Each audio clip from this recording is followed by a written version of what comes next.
¿Qué tal? Mi nombre es Reina Cologua, alumna del Instituto Tecnológico Superior de Huatusco, grupo 505C, a cargo del docente José Isaac Zamora Morales. Hoy hablaremos de los ciclos biogeoquímicos. ¿Qué son los ciclos biogeoquímicos?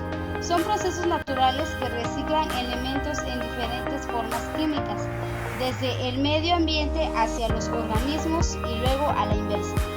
Agua, carbón, oxígeno, nitrógeno, fósforo y otros elementos recorren estos ciclos, conectando los componentes vivos y no vivos de la Tierra. En resumen, estamos hablando del ciclo del agua, carbono, nitrógeno, fósforo y azufre. Características de los ciclos biogeoquímicos. Ciclo del carbono. La atmósfera de la Tierra está compuesta por una gran cantidad de gases, entre ellas el dióxido de carbono. Como muchos sabemos, las plantas utilizan este dióxido de carbono para respirar y a cambio nos devuelve lo que es el oxígeno. Por otra parte, el oxígeno es lo que nosotros, los humanos y animales, respiramos y exhalamos el dióxido de carbono. Luego se va directamente a la atmósfera y gracias a la luz ultravioleta que emana el sol, el dióxido de carbono presente en la atmósfera hace que las plantas sean capaces de hacer la fotosíntesis. Al paso de los años, los animales humanos morimos y nuestros restos se convierten en combustibles fósiles.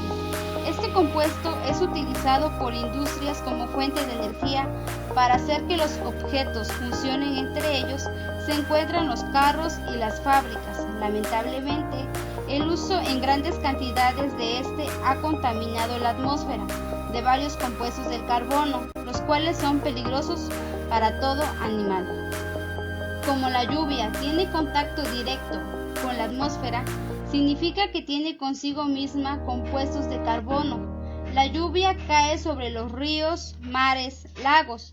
Las plantas que reciben el agua filtran los compuestos del carbono y también gracias a esta logran nutrirse y crecer y brindarnos el oxígeno que necesitamos. Y de esta forma llegamos al inicio donde nosotros respiramos el oxígeno que emiten las plantas y ellas respiran nuestro dióxido de carbono, repitiéndose así todo el ciclo. El ciclo del hidrógeno, o conocido también como el ciclo del agua, tienen 4 fases o etapas.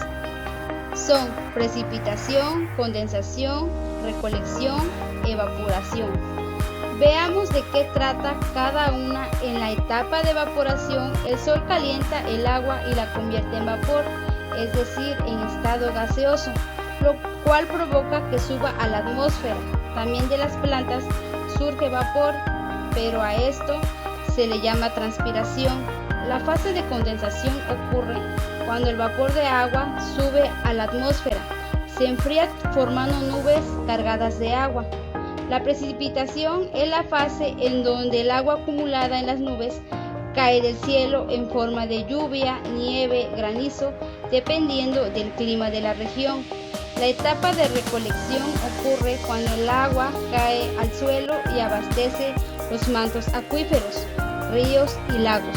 Posteriormente buscarán su cauce para llegar a los océanos y así comenzar de nuevo el ciclo del agua. Ciclo del oxígeno. El ciclo del oxígeno inicia cuando los seres vivos inhalamos oxígeno y exhalamos dióxido de carbono. Después, las plantas y el fitoplancton absorben el dióxido de carbono y a través de la fotosíntesis lo transforman en nutrientes y liberan oxígeno al medio ambiente. Y es así como el ciclo vuelve a iniciar. Ciclo de nitrógeno. El ciclo del nitrógeno inicia cuando el nitrógeno de la atmósfera es fijado al suelo a través de las bacterias, donde las raíces de las plantas lo absorben incorporándolo a sus estructuras para posteriormente pasar al resto de los seres vivos. En las cadenas alimenticias los seres vivos liberan parte del nitrógeno, por ejemplo en la orina y heces fecales.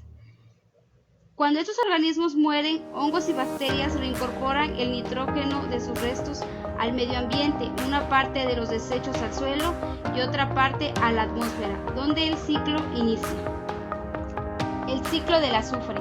El ciclo del azufre inicia cuando es liberado a la atmósfera como dióxido de azufre, ya sea por la actividad volcánica, descomposición de manera orgánica o por actividades humanas. Al combinarse con el vapor de agua, forma la lluvia ácida y llega al suelo, en donde las raíces de las plantas lo absorben y lo incorporan a sus estructuras para posteriormente pasar al resto de los seres vivos en las cadenas alimenticias. Cuando los organismos mueren, las bacterias y los hongos del suelo transforman los compuestos nuevamente en sustancias de azufre.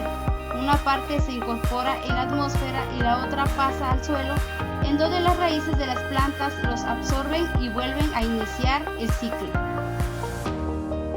El ciclo del fósforo. El ciclo del fósforo inicia cuando las rocas se erosionan o desgastan, liberando el fósforo al suelo, donde las raíces de las plantas lo absorben para ser incorporado a sus estructuras y posteriormente pasar al resto de los seres vivos de las cadenas alimenticias.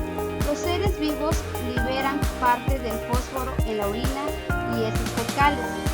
Cuando los organismos mueren, los hongos y bacterias reincorporan al suelo el fósforo proveniente de sus restos y desechos, o también pueden disolverse en el agua.